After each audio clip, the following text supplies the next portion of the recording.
All right, my good friends, this is Mr. Davis. This is our second video. This is how to get the thesis point. So this is in your AP file that you have. It's in the like I said, it's in the AP exam review. We have all kinds of unit reviews in there, which are great reading slideshows. There's going to be Ed Puzzle review videos. I've done 2 of those.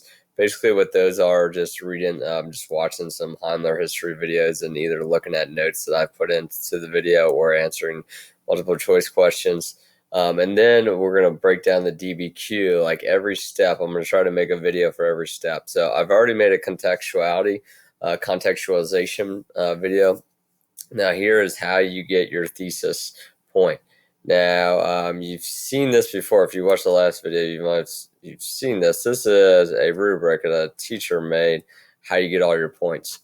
So there's 10 total points for this DBQ, which I've gone over in the past video. They say around a 5. If you get to a 6 out of 10, like, you're going to get college credit. If you get to 5, you should get college credit. But we would shoot for like a 6, 7, or an 8. Probably. So what we want to do is we want to be confident that you're going to leave the first paragraph with 2 points. Contextualization point, being able to talk about the topic in a broad sense, like paint the picture of what was going on at the time, like just prior to this event taking place. And then your thesis statement, coming up with a strong argument that answers the prompt and states your claim. Now, I did talk to some teachers that teach at other schools. They think it's going to be could be a broad topic and a topic that spans different units. So to give you like a good, try to gauge your sense of historical knowledge. So that can be a good thing. It can be a bad thing. One, is probably not going to be picking out one little obscure fact to write an essay on.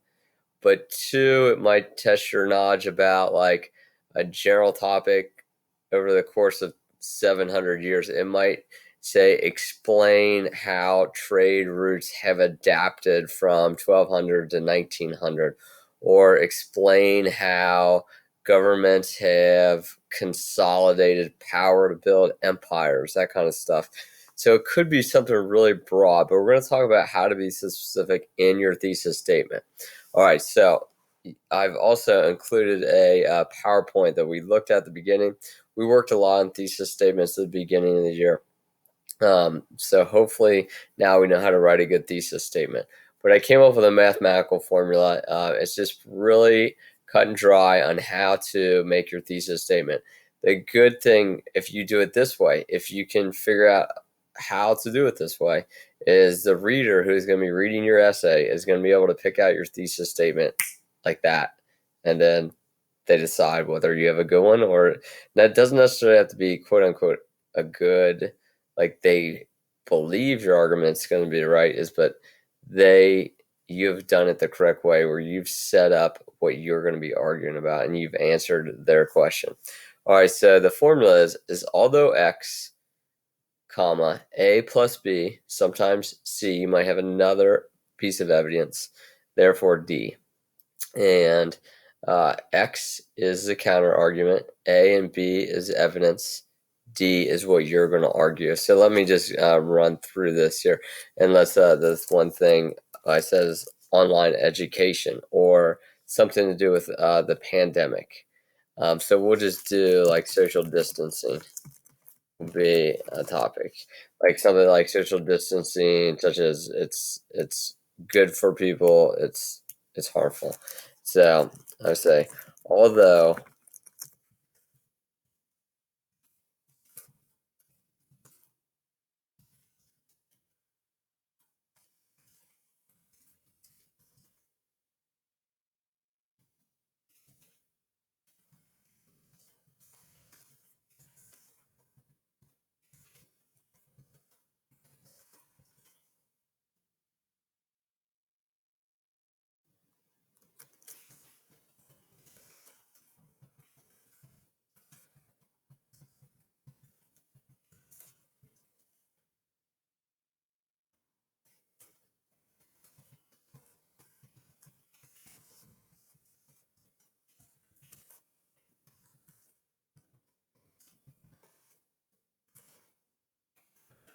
Okay, so I just tried to come up with one really quickly. I said, although extremely inconvenient, the amount of germs being reduced and the keeping hospital beds available. That's not like a good wording.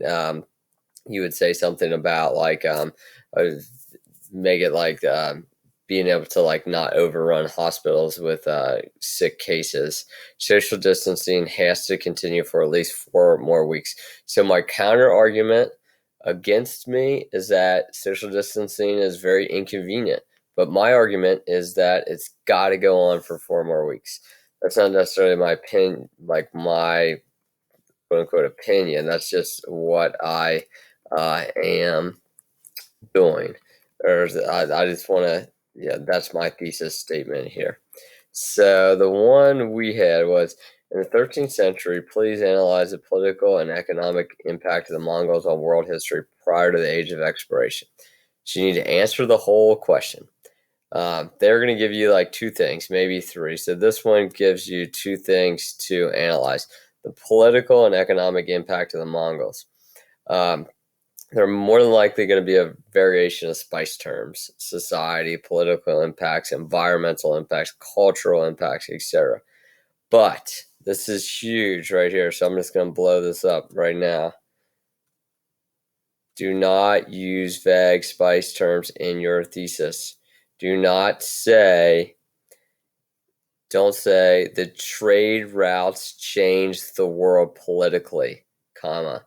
The trade routes also changed the world socially. Period. Okay, what are you arguing there? You have to say like, how did they change society? You always have to answer yourself. Ask the question, why? Why did they change things politically? Why did the trade routes change things socially? And then tell the reader why it was changed. You are taking a stance. Someone should be able to argue against you. Okay, somebody should say like, if my thesis statement up here is that that social distancing has to go on for 4 more weeks, somebody should be able to clearly argue against me that social distancing is it's safe um, to end. And if you think, and they would have a lot of rationale for their argument, they could say, you know, um, 1,000 people in Kentucky have the coronavirus. Where there's 5 million people in Kentucky, and only 1,000 people are have the virus, and a smaller percentage of those it's fatal. So they would argue that it's too much of a detriment to our economy to keep this social distancing when so few of the population would be affected by this. So, like, somebody could very easily argue against me there. Someone should be able to argue against you. Don't be vague. Tell us exactly what you're arguing. So I say exactly. Social distancing needs to continue for 4 weeks.